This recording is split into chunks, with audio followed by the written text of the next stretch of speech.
A Idade Moderna foi um período específico da história do Ocidente, que se iniciou na Idade Média, em 1453 d.C.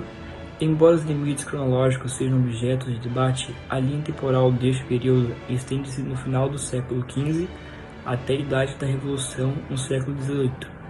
Muitos historiadores assinalam o início dessa idade na data de 29 de maio de 1453, quando ocorreu a tomada na Constantinopla pelos turcos otomanos, incluindo assim o Renascimento e a Era dos Descobrimentos, incluindo as viagens de Colombo, que começaram em 1492, e a descoberta do caminho marítimo para a Índia por Vasco da Gama em 1498. A data terminou com a Revolução Francesa no dia 14 de julho de 1789. A Idade Moderna é o momento da história que está localizado temporalmente entre a Idade Média e a Idade Contemporânea. Podemos afirmar seguramente que esse período foi considerado de intensas mudanças. Caracterizou-se por uma fase de grandes transformações, revoluções e mudanças na mentalidade ocidental. Mudanças essas de ordem econômica, científica, social e religiosas, que balizaram o sistema capitalista.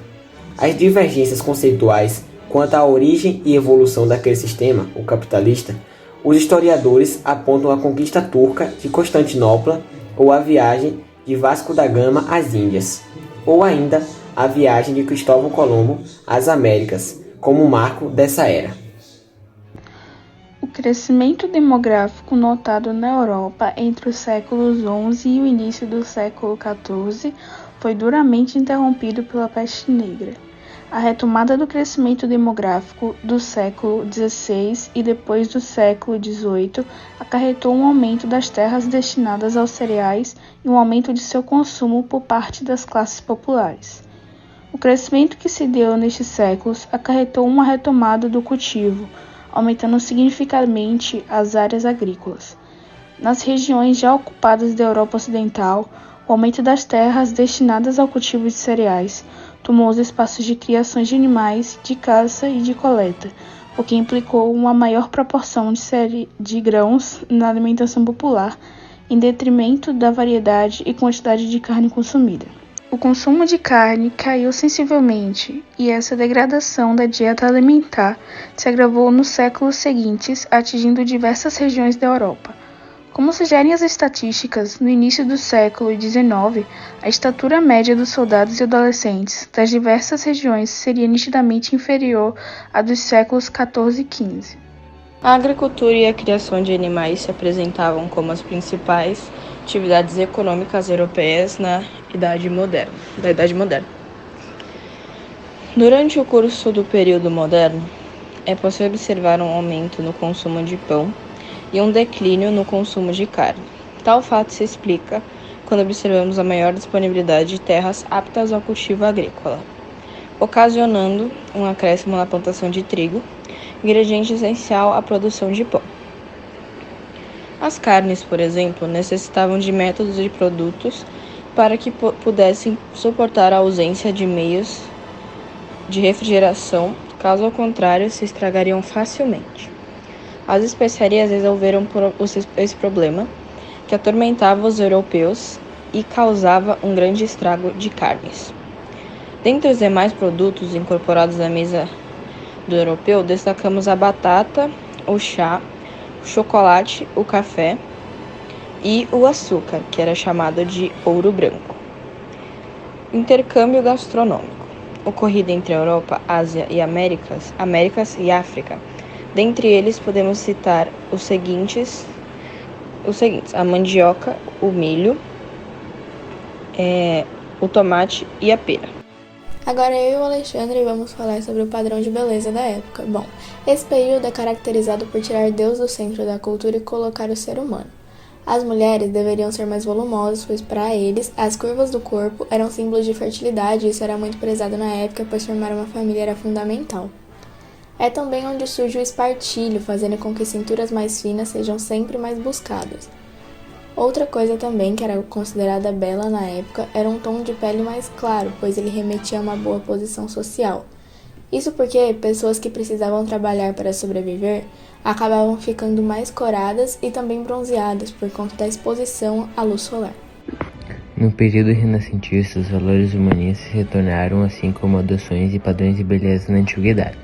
As pinturas se tornaram mais sedutoras, como os corpos à amostra. Nos quadros, as mulheres exibiam seus cabelos longos e as formas avantajadas.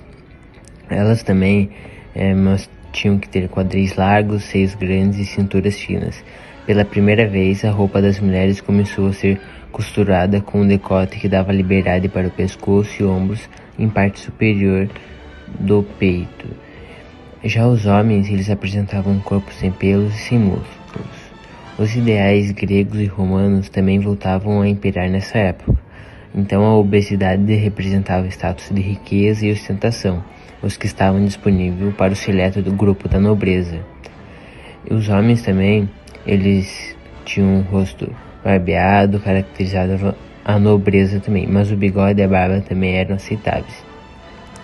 Além disso, os homens eles faziam tratamento de beleza, eles pintavam e enrolavam os cabelos em barbearias, faziam as máscaras contra a calvície e procuravam eliminar rugas e melhorar a cor do rosto de todas as formas possíveis. E tudo isso era realizado no entusiasmo de agradar as mulheres.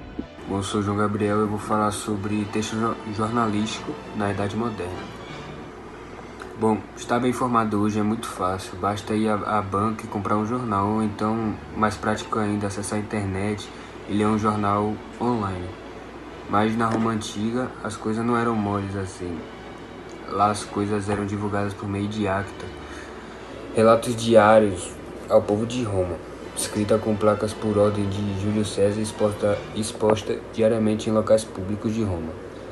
Relatava acontecimentos do dia anterior e coisas como os feitos militares, crônicas esportivas e obituários.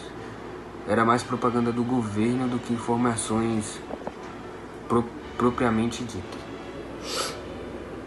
Já na Idade Média, até o começo da Idade Moderna, o uso mais comum de transmissão de notícias era a boa e velha carta, né? Nelas, as pessoas não apenas escreviam sobre suas vidas, mas também sobre os fatos ocorridos nas regiões em que moravam. A maioria dos destinatários era formada por comerciantes, banqueiros e governantes. Tudo era motivo para ser relatado: a guerra com os turcos, a conquista de Constantinopla, o avanço do protestantismo. Um exemplo é a carta de Pero Vaz de Caminha, que relata o descobrimento do Brasil. Ainda nessa época aqui no Brasil, a notícia também era transmitida oralmente por padres durante as missas semanais.